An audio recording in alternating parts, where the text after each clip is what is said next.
Halo semuanya, selamat siang Ibu, selamat siang teman-teman. Kami dari kelompok 1 akan mempresentasikan hasil kerja kelompok kami dengan tema perkembangan peserta didik. Sebelum itu, kami akan memperkenalkan diri kami. Perkenalkan, nama saya Laurencia Elizabeth Lipat Sabon. Saya sebagai moderator. Halo teman-teman, perkenalkan nama lengkap saya Maria Ipanggena Rizky. Saya Alfredus Narima. Halo teman-teman, perkenalkan nama saya Yasinta Wale. Halo, dan saya Maria Agustina Ona. Selamat menyaksikan belakang. Menghargai perbedaan individu, masing-masing individu unik dan berbeda, ditinjau dari aspek potensi, sosial, budaya, ekonomi, dan kecerdasan, bekerja sama dengan lingkungan internal dan eksternal. Menginternalisasi nilai, norma, dan etika akademik seperti disiplin, menghargai perbedaan, menghargai karya orang lain, menunjukkan sikap bertanggung jawab, merupakan proses yang berdampak terhadap tiap perkembangan individu sebagai pribadi. Nah, di sini saya akan menjelaskan tentang peserta didik. Peserta didik adalah manusia yang diamati dari berbagai dimensi yang berbeda. Sunarto menjelaskan bahwa manusia adalah sebagai makhluk yang unik. Jika dikaji, maka makhluk memiliki ciri-ciri sebagai berikut. Berikut adalah ciri-ciri manusia sebagai makhluk yang unik. Yang pertama, homo religius beragama. Homo religius beragama adalah makhluk yang beragama. Alasan manusia beragama atau percaya kepada Tuhan dikarenakan di dalam diri manusia itu terdapat naluri atau insting religius.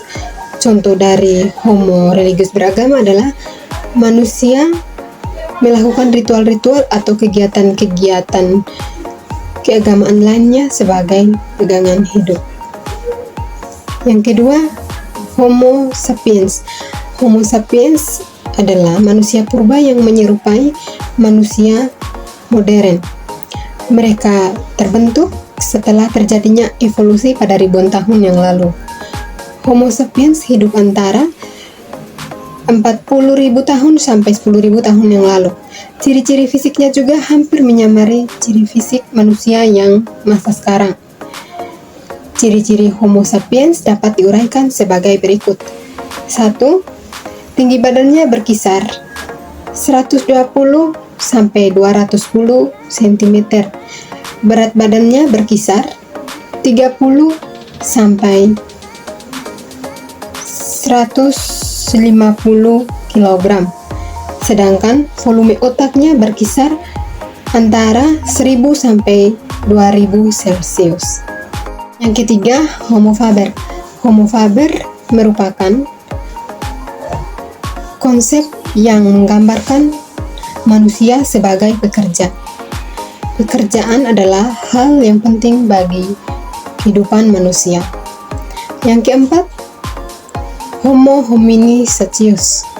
Homo homini secius merupakan makhluk sosial yang saling berinteraksi, yang saling berhubungan, yang saling membantu satu sama lain, dan yang saling bersosialisasi.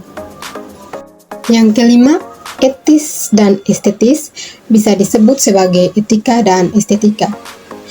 Etis yaitu ilmu yang mempelajari apa yang baik dan apa yang buruk. Sedangkan estetis yaitu ilmu yang mempelajari apa yang indah dan apa yang jelek. Contoh dari estetis yaitu menonton pertunjukan dan keindahan lukisan. Sedangkan estetis yaitu menghormati orang yang lebih tua dan tidak merendahkan orang lain. Yang keenam, monodualisme.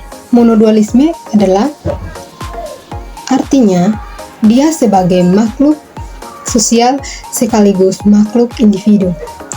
Contoh monodualisme dalam kehidupan sehari-hari adalah yang pertama, bergotong royong. Tujuan dari bergotong royong ini adalah untuk mencapai tujuan yang kita inginkan. Yang kedua, saling membantu. Yang ketiga, saling menyapa. 7. Monopluralis. Monopluralis itu artinya makhluk yang memiliki banyak unsur kodrat atau plural sebagai satu kesatuan yang utuh atau mono. Contoh dari monopluralis adalah 1. Memiliki toleransi yang sangat tinggi. Yang kedua, melestarikan kebudayaan di daerah.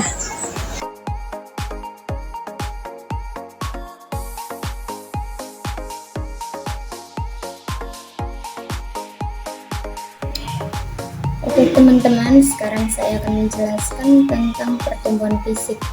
Jadi pertumbuhan fisik menggambarkan perubahan dalam penambahan fisik anak.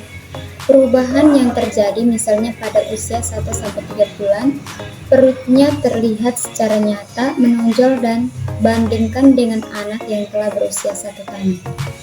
Jadi perlu kita ketahui pertumbuhan fisik itu sendiri adalah perubahan-perubahan yang terjadi dan merupakan gejala primer dalam pertumbuhan remaja.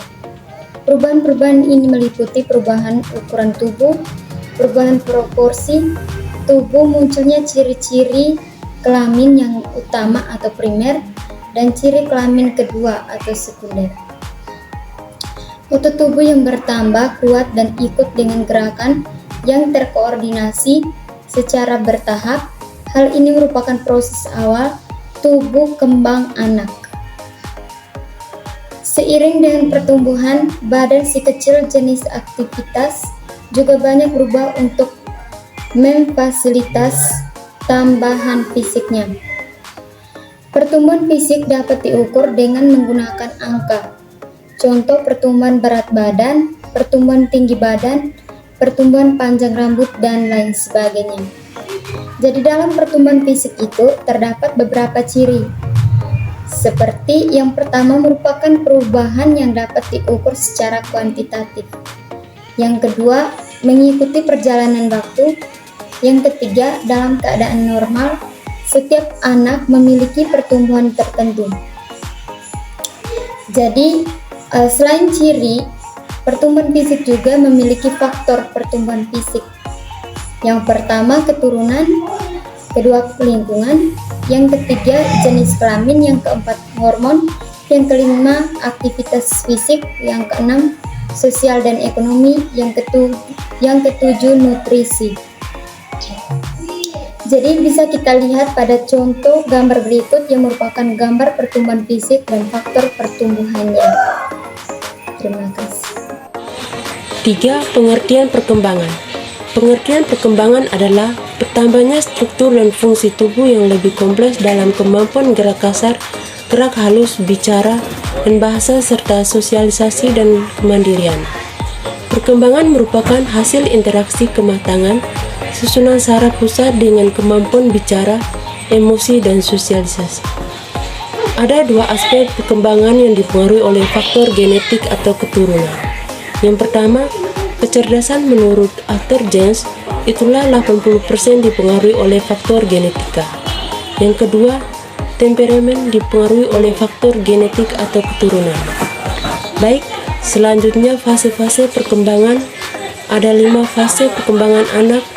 Yang pertama, fase parental. Fase parental adalah masa pembuahan sampai masa kelahiran. Dari hasil pembuahan terbentuk zigot yang berkembang menjadi janin.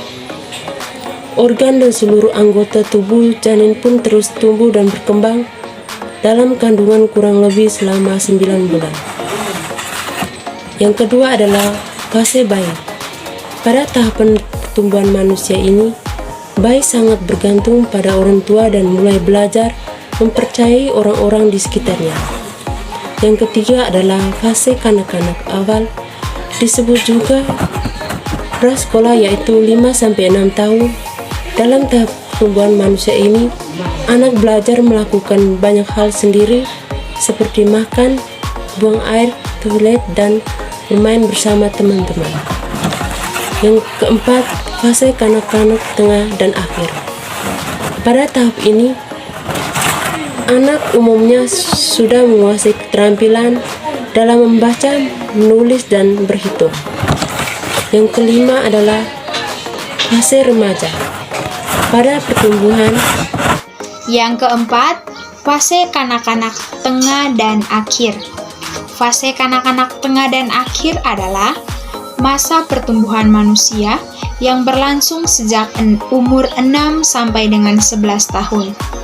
Pada tahapan ini, anak umumnya sudah menguasai keterampilan dalam membaca, menulis, dan berhitung. Ia juga terlibat dalam kegiatan akademis, interaksi sosial dengan teman di sekolah, dan mulai memperhatikan pencapaian prestasi. Yang kelima, fase remaja. Fase remaja adalah kondisi di mana terjadi masa transisi dari fase anak-anak ke remaja yang terjadi pada usia 18 sampai 22 tahun. Remaja sendiri merupakan masa di mana peralihan dari masa anak-anak ke masa dewasa yang telah meliputi semua perkembangan yang dialami sebagai persiapan memasuki masa dewasa. Perubahan perkembangan tersebut meliputi aspek fisik, psikis, dan psikososial. Kesimpulan, perkembangan peserta didik dipengaruhi oleh kondisi-kondisi seperti pengaruh keluarga, pengaruh gizi, kematangan, gangguan emosional, jenis kelamin, status sosial ekonomi, kesehatan, dan stimulasi lingkungan. Perkembangan fisik peserta didik akan mempengaruhi proses belajar peserta didik, sehingga sangat penting bagi pendidik untuk memahami karakteristik perkembangan fisik peserta didiknya. Yang berikut saran, bagi pendidik perlu memahami perkembangan fisik peserta didik guna memfasilitasi peserta didik agar dapat berkembang secara optimal. Sekian presentasi dari kelompok kami. Terima kasih.